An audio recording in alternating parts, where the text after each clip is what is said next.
শেষ পর্যন্ত তুই কিনা এমন একটা কাজ করলি যাতে বেরিয়ে এলো যে টাকার জন্য তুই সবকিছু করতে পারিস। হ্যাঁ, এই জন্য লোকজন আমাকে খারাপ বলতে পারে, কিন্তু বিশ্বাস করো আমার না এতে কিচ্ছু যায় আসে না। কারণ আমি জানি সমস্যাটা আমার, আর এই সমস্যাটা আমাকেই সলভ করতে হবে। আর কিভাবে সেই সমস্যা সলভ করব সেটা আমিই ঠিক করব। আমার মনে হয় ওর সঙ্গে কথা বলে কোনো লাভ নেই। এক্স্যাক্টলি, বুঝতেই তো পারছো যে আমার সাথে এই ব্যাপারে কথা বলে কোনো লাভ নেই। তাই বিপাশা দিয়ে আমার সাথে না এই ব্যাপারে তোমরা আর কথা বলো না। বৃথা চেষ্টা করছো, তোমরা বরঞ্চ বাড়ি যাও। ঠিকই তাই। খানিক সময় মনে হচ্ছে ঠিকই যে তোর সঙ্গে যে সম্পর্কটা তৈরি হয়েছিল সেটা বেকার।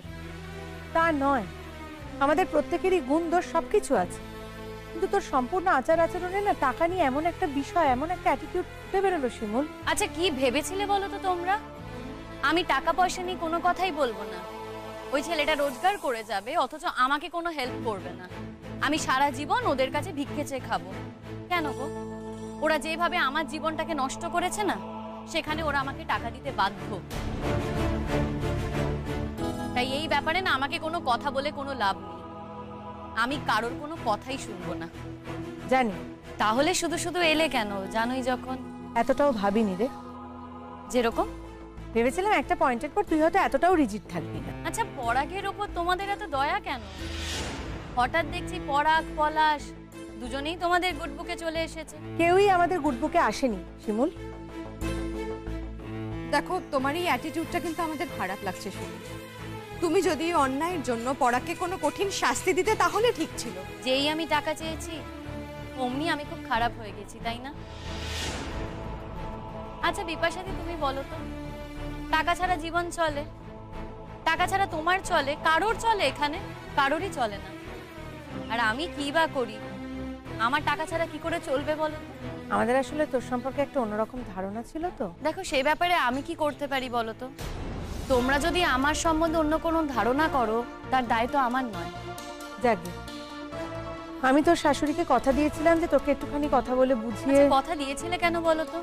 তোমাদের তো আমার উপর কোনো কন্ট্রোল নেই, তাই তোমাদের কথা দেওয়াটা উচিত হয়নি। কারণ আমি তোমাদের কথাটা রাখতে পারবো না। কাল আমাকে টাকা দেওয়ার কথা, কাল আমার ওই 5 লক্ষ টাকা চাই। তার সাথে ওই যে প্রত্যেক মাসেও মাইনে পাবে, সেই মাইনের অর্ধেকটা। এতদিন ধরে এত কষ্ট সহ্য করছি, কিন্তু আমি আমার স্বামীর কাছ থেকে এরকম ভাবে টাকা কোনোদিন চাইনি, জানো। আচ্ছা সুচরিতা দি, সবাইকে যে তোমার মতো হতে হবে তার তো কোনো মানে নেই বলো। সবাই তো তোমার মতো মহান হয় না। मुझे लग रहा था कि তুমি अगर खुद इनकम করবে তো সেটা তোমার জন্য অনেক ज्यादा রেসপেক্টেবল হবে। হ্যাঁ দেখো, সবাই যদি নিজে রোজগার করতে পারে তাহলে তো কোনো সমস্যাই হয় না। সবাই তা নিজে রোজগার করতে পারে না, নিজের পায়ে দাঁড়াতেও পারে না। দেখো, আমি যদি কোনোদিন পারি তখন না হয় দেখা যাবে। তাহলে আমাদের গানের দলটা কাজ করবে না, তাই তো? বারে, তোমরা তো বলেই দিয়েছো যে তোমাদের আমার সাথে মিশতে খারাপ লাগে। তা তোমাদের যখন আমার সাথে মিশতে খারাপ লাগে, তার সাথে কাজ করবে কি করে বলো তো? দেখো, আমার মনে হয় এ ব্যাপারে না তোমাদের ভাবার আর কোনো দরকার নেই। দেখো, তোমরা যদি নিজেরা চাও তোমরা এই ব্যাপারে ভাবনা চিন্তা করতে পারো, তোমরা এগোতে পারো। আমি এই ব্যাপারে তোমাদের কোনো বাধা সৃষ্টি করব না। ডিএম ম্যাডাম কিন্তু তোমাকে দেখেই কাজগুলো দিয়েছিলেন শিমুল। হ্যাঁ, তাতে কি হয়েছে? এখন তোমাদের দেখে দেবে। আমি কি ওনাকে বলে আসবো যে আমি টাকার ব্যাপারে বেশি ইন্টারেস্টেড, এসব সংস্কৃতি ব্যাপারে নয়? क्या हुआ শিমুল? কিচ্ছু হয়নি, কি আবার হবে বলো? আমি বুঝে গেছি, জানো তো, এই জীবনে না টাকা ছাড়া কিচ্ছু চলে না। যাই হোক, আমাকে এবার বেরোতে হবে। কোথায় যাচ্ছ তুমি? কি আশ্চর্য, আমার কি কোনো কাজ থাকতে পারে না? পারবে না কেন? নিশ্চয়ই পারে। তাহলে বরঞ্চ আমাকে আমার কাজটা করতে দাও। তোমরা তো আমার বাড়ির দিকেই যাচ্ছিলে, যাও না, যাও। মা আছে, পুতুল দি আছে, ওদের 2 ভাইও আছে। আর মাকে গিয়ে বলো যে তোমরা চেষ্টা করেছিলে, কিন্তু আমি এতটাই রিজিড যে আমি তোমাদের কোনো কথাই শুনিনি। যাই হোক, তোমরা বরং আমার বাড়ির দিকে যাও, আমার একটু তাড়া আছে, বেরোতে হবে। আমি আসি।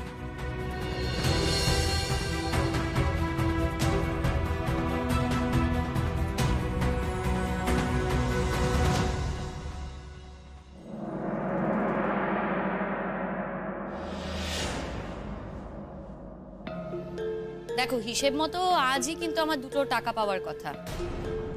কাল তোমার মাইনে হয়ে গেছে আর বাকি টাকা তোমার তুলে আনার কথা ছিল।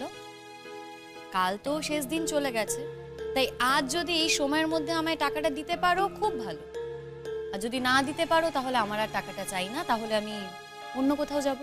সব সময় কি তুমি আমাদের এরকম ভয় দেখিয়ে রাখবে নাকি? কি ভেবেছো কি? তুমি দাদার অবস্থাটা দেখতে পাচ্ছ না? দাদার চোখ মুখের কি অবস্থা হয়েছে সেটা তুমি দেখতে পাচ্ছ না? না, দাদা কি করে এই টাকাগুলো জোগাড় করেছে সেটা তুমি জানো? আদৌ জানো সেটা?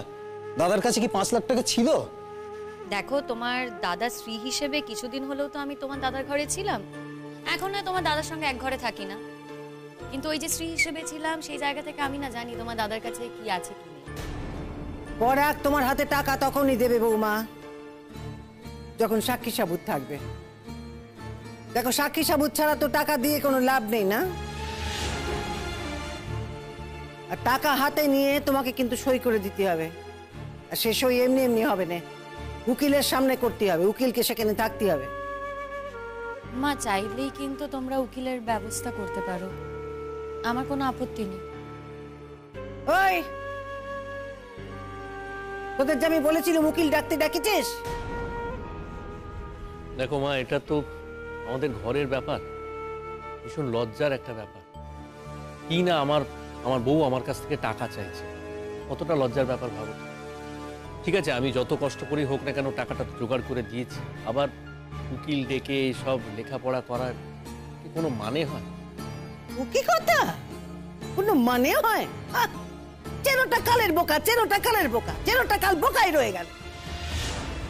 দেখে কোনো মানে হয়? বলি, ওই টাকাটা যে দিবি, কাল যদি বৌমা বলে যে সে টাকা পায়নি, তখন কি করবি তুই? আরে কাজ করবি, তার প্রমাণ রাখতে হবে না? খাতায় কলমে পাকা কাজ করতে হয় সব সময়। হ্যাঁ, আমি তো রেখেছি, আমি ওই সাক্ষী সাবুতের ব্যবস্থা রেখেছি, দেখেছি তাদের। উকিলটুকু আমি ডাকিনি, ব্যাস হয় না। কথা না তুই বলতে পারলি? পারলি বলতে? এই বউ আজ টাকা নেয়, কাল অস্বীকার করবে? তুই এই চিনলি এই মেয়েটাকে? তুই একদিনে গজতে পারিস, আমার বউ করবে না, এই জন্যই তো কপাল অত দুঃখ। বুঝলাম বুঝলাম, তোমার আর কি, তোমার তো বোঝার কোনো দায় নেই, হাবলি কোথাকার বোঝাচ্ছে আমার। বলি, তোমার বড় ভাইয়ের উপর দিয়ে কি ঝামেলাটা গেল সেটা তুমি দেখতে পাচ্ছ? বুঝতে পারছো কিছু? বোঝো না তো? বলি, যাকে আমি এতখানি ভালোবেসেছিলুম, এতখানি বিশ্বাস করেছিলুম, সে তোমার বড় ভাইকে কতখানি কষ্ট দিল সেটা বোঝো? বোঝো না? মা, কষ্ট দেওয়ার কথা ছিল না বুঝি? তুমিই তো তোমার ছেলেদের জেলে পাঠাতে চেয়েছিলে। চেয়েছিলুম তো বৌমা, আগেও বলেছি চেয়েছি, এখনো বলছি চেয়েছিল, তাইলে সেটা তো পাঠালে না তুমি। সেটা না পাঠিয়ে তুমি জোর করে তার ঘাট থেকে টাকা জোগাড়ের ব্যবস্থা করলে, তাকে দিয়ে টাকা জোগাড় করালে। এবার সে ধার দে না করে এখান থেকে ওখান থেকে টাকা নিয়ে এলো, এরপর সে টাকা শোধ দেবে কি করে?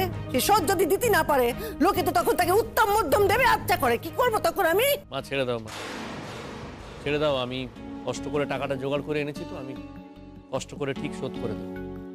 এই বলি, ও কি কথা? শোধ করে দিবি কি রে? শোধটা করবিটা কি করে? শোধ করার তো একটা উপায় থাকে না?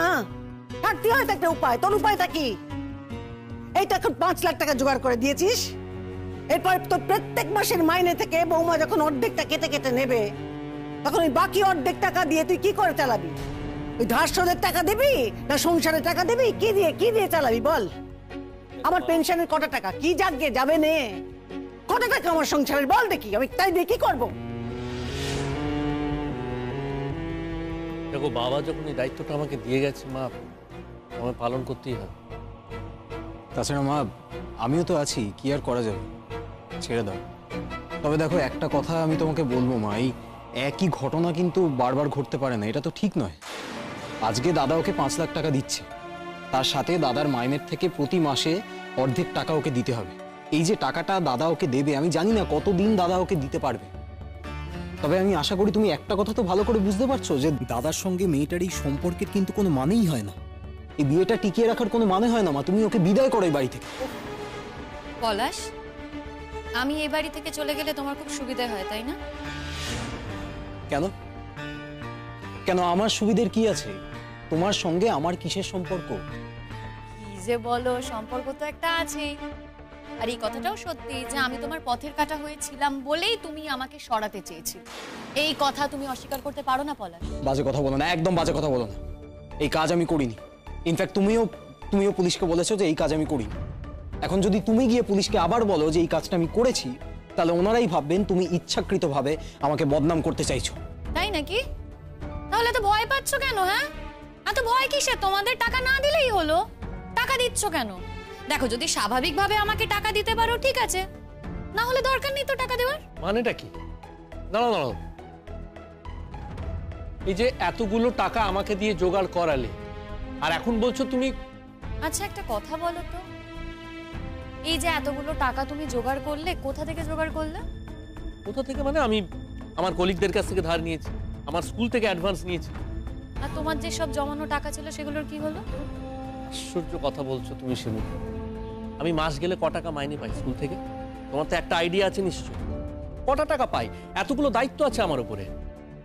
জমানো টাকার কথা বলছো, কত টাকা আমার জমানো আছে? ম্যাক্সিমাম 50-60 হাজার টাকা। 5 লাখ টাকা আর 50-60 হাজার টাকা নিশ্চয়ই এক না। তাই? তোমার শুধু 50-60 হাজার টাকা জমানো আছে? এ বাবা, কি কষ্ট গো তোমার। তবে কি বলো তো, তুমি যে সঞ্চয় মানুষ, এই যে অর্ধেক টাকাটা তোমার কাছে থাকবে মাইনে, তুমি দেখবে সেখান থেকে তুমি আবার ঠিক জমাতে পারবে। তোমাকে একটা কথা আমি জিজ্ঞেস করি শিমু, ভেবেচিন্তে উত্তর দাও। এই যে আমি তোমাকে বিয়েটা করেছি, বিয়েটা করে কি আমি কোনো অপরাধ করেছি? প্রত্যেক মাসে স্যালারি থেকে তোমাকে অর্ধেক টাকা তুলে দিতে হবে, কিসের জন্য? কতদিন চলবে এটা? কতদিন চলবে? যতদিন তুমি ভয়টা পাবে ঠিক ততদিন চলবে। যদি ভয়টা না পাও, যদি জেলে যেতে চাও, তাহলে চলবে না। দেখো না, থানা পুলিশ করে জেলে গিয়ে এটা বন্ধ হয় কিনা। ইয়ার হবে, একটু জেল খাটবে, তারপর দেখো তোমার চাকরিটা থাকে কিনা। কারণ আমার মনে হয় না ওই জেল ফেরত এরকম কোনো শিক্ষককে কেউ স্কুলে রাখবে বলে। তবে এটা পুরোপুরি তোমার ব্যাপার। যদি তোমার মনে হয় যে চাকরিটা থাকবে, সে তো ভালো কথা, তাহলে তো কোনো অসুবিধাই নেই।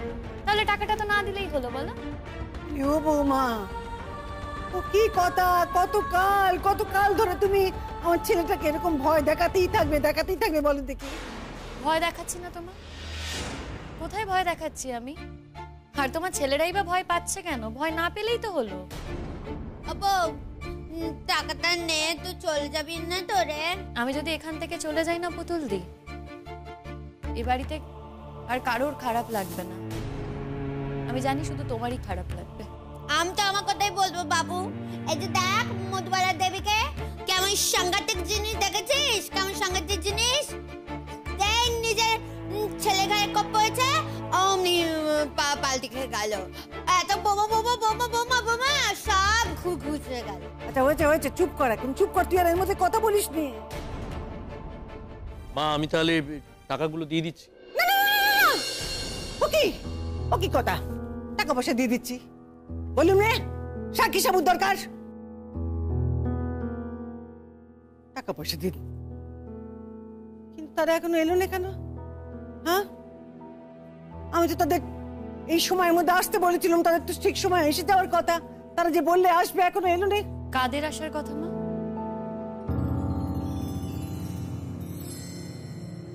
দিদি, মা,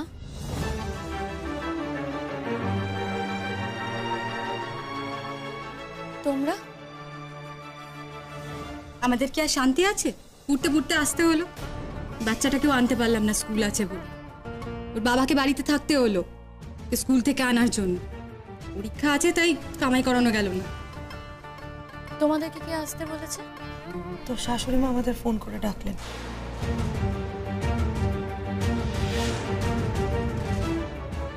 আমাদের মুখ আর কত পড়াবি শিমুল? হ্যাঁ, কি হয়েছে তো? কি করছিস এসব? যে মানুষটার সঙ্গে তোর কোনো মনের মিল নেই, যার সাথে থাকবি কি থাকবি না সেটা ভাবছিস, সেই নিয়ে কথা বলছিস, তার কাছ থেকে হাত পেতে টাকা নিচ্ছিস, তা আবার জবরদস্তি করে ভয় দেখিয়ে। কি করব বলো মা? ভয় না দেখালে যে টাকাটা পাবো না, তাই ভয় দেখাতে হলো। কি করবো বলো, টাকাটা খুব দরকার। শিমুল, তোর এত টাকার কিসের দরকার? তুই তো এরকম এনো শিমুল। কি করবো বলো ছোট বৌদি, বিপদে পড়লে সবাইকেই বদলাতে হয়। জীবনের সবকিছু এত বদলে গেছে, জীবনের গল্পগুলোই বদলে গেছে, তাই না বদলে আর কি করবো বলো। আচ্ছা আমি না সত্যি বুঝতে পারছি না, তোমরা এলে কেন বলো তো? হ্যাঁ, বিয়ে দিয়ে দিয়েছো তো আমার, কিসের দায় তোমাদের? আমার শাশুড়ি মা তোমাদের ফোন করলো, অমনি তোমাদের চলে আসতে হলো, ইগনোর করলেই পারতে। ও, এখন কি করব না করব সেটাও তোমার সাথে পরামর্শ করে করতে হবে? তাহলে আর আমায় দোষ দিও না। তোমার মাকে কখনো ডাকতে হয়েছে আমাদের জন্য বাপের বাড়ির লোককে? ভেবে দেখেছো কখনো? আচ্ছা আচ্ছা, আপনারা বসুন, আপনারা প্লিজ বসুন। না বাবা, এমনি মেয়ের জন্য মাথা কাটা যাচ্ছে বারবার করে, আর বসার দরকার নেই। যদিও তোমরা যে কাজটা করেছিলে সেটা কিন্তু আমরা ভুলে যাইনি, আমাদের যথেষ্ট মনে আছে। আমরা? না, আপনি কোন কাজের কথা বলছেন?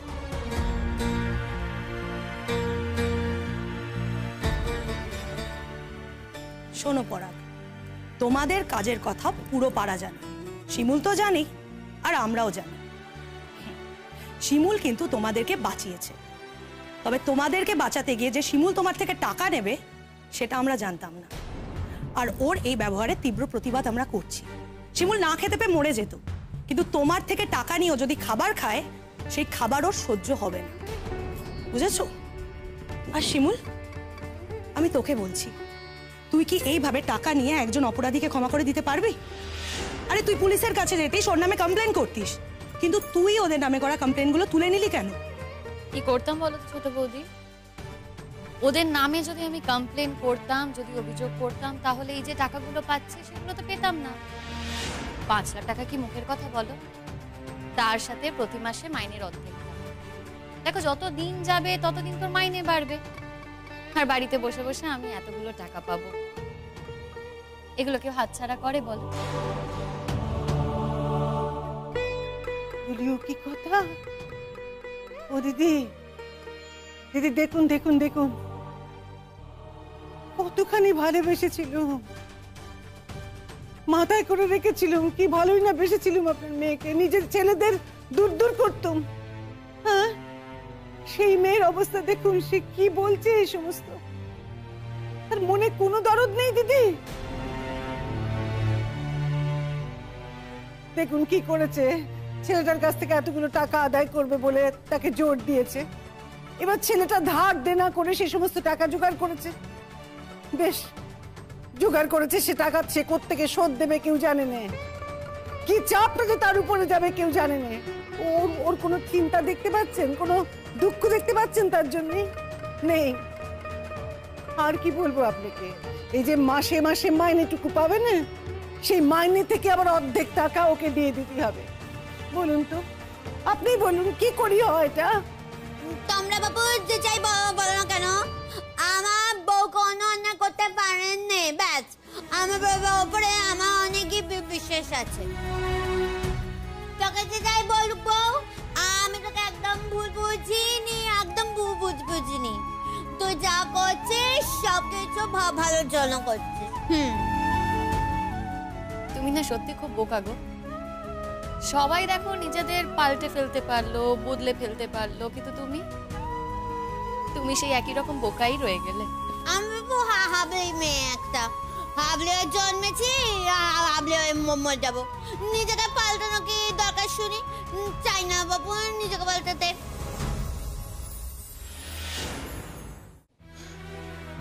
দেখ শুনি, তোকে একটা কথা বলতেই আজকে আমরা এখানে এসেছি। এভাবে টাকাটা নিস না, শুনি নিস না এভাবে টাকাটা। দেখ, তুই যদি ওর সাথে না থাকতে পারিস থাকিস না, কাটা ছেড়া হয়ে গেলে হয়ে যা, কিন্তু তারপরে কোর্ট যেটা বলবে কোর্টের কথা মতো টাকা নে। তুই দেখ শিমুল, তুই যেটা করছিস সেটা খুব অনৈতিক কাজ, আর আমি মা হিসেবে তোকে সেটা করতে দিতে পারি না, আমার মত দিতে পারি না এই কাজটা করতে। আমিও তো তোকে সেটাই বলছি শিমুল, এখানে একটা খোরপোশের ব্যাপার আছে, কিন্তু তুই তো বলতিস যে তুই কখনো খোরপোশ নিবি না। সেই মানুষটাকে তুই পছন্দ করিস না, যাকে ভালোবাসিস না, যাকে দু চোখে দেখতে পাস না, তোদের কোনো মনের মিল নেই, তুই তার থেকে খোরপোশ নিচ্ছিস। আমি মানছি তোর অধিকার আছে, এই মানুষটা তোর জীবন নষ্ট করে দিয়েছে, তাই জন্য তুই কোর্টে যা, তুই কোর্টে গিয়ে নিজে ডিভোর্স ফাইল কর, কোর্টকে বিচার করতে দে যে তুই কিভাবে টাকা পাবি। কিন্তু তুই এইভাবে ওকে জেলের ভয় দেখিয়ে টাকা নিস না শিমুল। সবকিছু তো একটা নিয়ম আছে, তুই নিজের নিয়ম তৈরি করতে আসিস না। তুই কি করছিস এসব? অনেক কিছুই তো করলে শিমুল।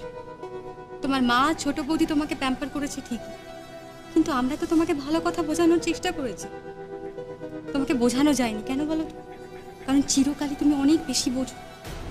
সেই পালে বাতাস দিয়েছে তোমার ছোট বৌদি আর মা। দেখো শিমুল, তোমাকে এখানে একটা কথা বলছি, আমাদেরকে না আর অসম্মান করো না। এই টাকার জন্য তুমি কতটা ছোট হবে আর কত নিচে নামবে তুমি। বড় বৌদি, এটা তো আমার সংসারের ব্যাপার, তাই প্লিজ এই ব্যাপারে তোমরা কেউ কথা বলতে এসো না। আর দেখো, তোমাদের কিন্তু আমি ডাকিনি, আমার শাশুড়ি মা ডেকেছেন, তো ওনার সাথে কথা বলো। আমার ব্যাপারে প্লিজ ইন্টারফেয়ার করো না। যা কথা বলার ওনার সাথে কথা বলো, কারণ উনি তো ডেকেছেন তোমাদের। বলছি, আর কতক্ষণ অপেক্ষা করবো গো? অনেক তো হলো, এবার টাকা পয়সা যা আছে সব মিটিয়ে দেওয়া হোক।